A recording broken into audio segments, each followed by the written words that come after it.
अध्यक्ष महोदय अनडेमोक्रेटिक बात माननीय मंत्री जी ने कही। हो सकता है उन्होंने धर्म की बात कही हो, लेकिन पूरा देश आदि आबादी को आरक्षण चाहता है। अध्यक्ष महोदय, मैं माननीय मंत्री से जानना चाहता हूं क्या मुस्लिम महिला आदि आबादी में नहीं आती हैं? नहीं होनी ना देंगे। समाजवादी पार्टी सारी टिकटें मुस्लिम महिलाओं को दे दे, हमें कहां आपत्ति है? हमें कोई आपत्ति नहीं है। चलिए अखिलेश जी। अध्यक्ष महोदय, जब माननीय प्रधानमंत्री जी को पिछड़ों से वोट चाहिए था, तो माननीय प्रधानमंत्री जी अपने आप को कहा कि मैं पिछड़ी जाति से आता हूँ। चलो ये नहीं, चलिए आगे बढ़िए। अब आप डिबेट मत करो ऐसे, ठीक है ना? चलिए। जल्दीबाजी क्यों है आपको जल्दीबाजी क्यों है? महिला विधेयक के पक्ष में हम, आप जनगणना क्यों नहीं कराना चाहते? ये अध्यक्ष महोदय, आप सेंसस ये इसलिए नहीं करना चाहते हैं कि जैसे ही जनगणना होगी हम सब लोग जाति गणना मांगेंगे, जाति गणना होगी तो हम आरक्षण मांगेंगे, इसीलिए आप लोग धोखा देकर के आना चाहते हैं। आपको भी पर्याप्त मौका देंगे, सबको पर्याप्त मौका देंगे। माननीय अध्यक्ष जी, अखिलेश जी ने बोला, उसका जवाब दे रहे हो तो हाँ, उसी पे जा रहे हैं, उसी पे बोल रहे हैं। हाँ माननीय अध्यक्ष जी, सदन की कार्यवाही को पूरा देश देख रहा है।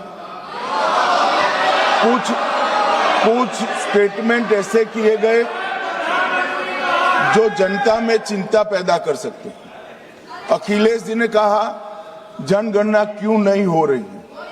मैं पूरे सदन के माध्यम से देश की जनता को बताना चाहता हूं, जनगणना का काम शुरू हो चुका है, जारी। 2, उन्होंने कहा कि हम जाति जनगणना का मांग करेंगे।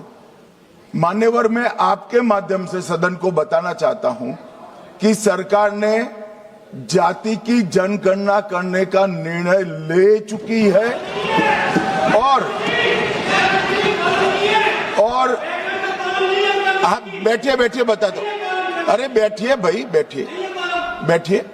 और जाति के साथ ही ये जनगणना हो रही है। माननीय सदस्य धर्मेंद्र यादव जी कह रहे हैं कि कॉलम नहीं है। उनको मालूम पड़ना चाहिए कि अभी घरों की गिनती हो रही है और घरों की कोई जाति नहीं होती है। समाजवादी पार्टी का चले तो घरों की भी जाति तय कर ले। मान्यवर, जब व्यक्तियों की जनगणना होगी, नागरिकों की जनगणना होगी, तब उसमें जाति का कॉलम रखा है। ये मेरा विभाग है। मैं सदन को आश्वस्त करना चाहता हूं कि ये जनगणना जाति जनगणना के साथ ही होने वाली है। तीसरी बात, इन्होंने ये जो आपने समझाया कि नियम 72 की जो खिड़की है वो हमें लेजिस्लेटिव कॉम्पिटेंसी पर और कॉन्स्टिट्यूशनल कॉम्पिटेंसी पर बोलने की ही इजाजत देती है। वो खिड़की का उपयोग कर धर्मेंद्र यादव जी ने एकदम गैर संवैधानिक बात करी, मुस्लिम महिलाओं को आरक्षण की। मान्यवर, हमारा संविधान किसी भी प्रकार के धर्म के आधार पर आरक्षण की कतई मंजूरी नहीं देगा। और मैं फिर से संकल्प सरकार का बताता हूं कि धर्म के आधार पर मुस्लिमों को किसी भी प्रकार का आरक्षण गैर संवैधानिक है, इसका सवाल ही पैदा नहीं होता है।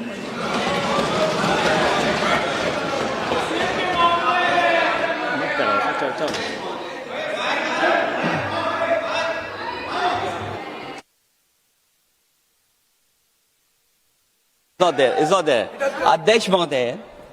अध्यक्ष महोदय अनडेमोक्रेटिक बात माननीय मंत्री जी ने कही। हो सकता है उन्होंने धर्म की बात कही हो, लेकिन पूरा देश आदि आबादी को आरक्षण चाहता है।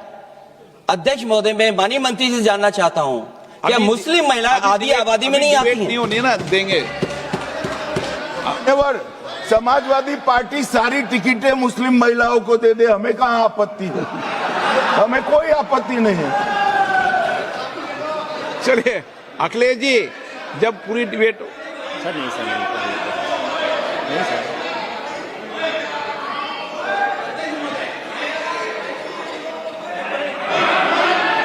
अच्छा, अध्यक्ष महोदय, बहुत विनम्र उससे होकर के किसी को हर्ट न करे, वो बात भी मैं कहना चाहता हूं।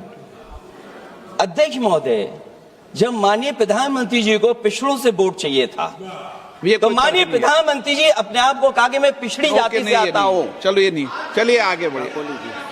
अब आप डिबेट मत करो ऐसे, ठीक है ना। चलिए, डॉक्टर कोकोली घोष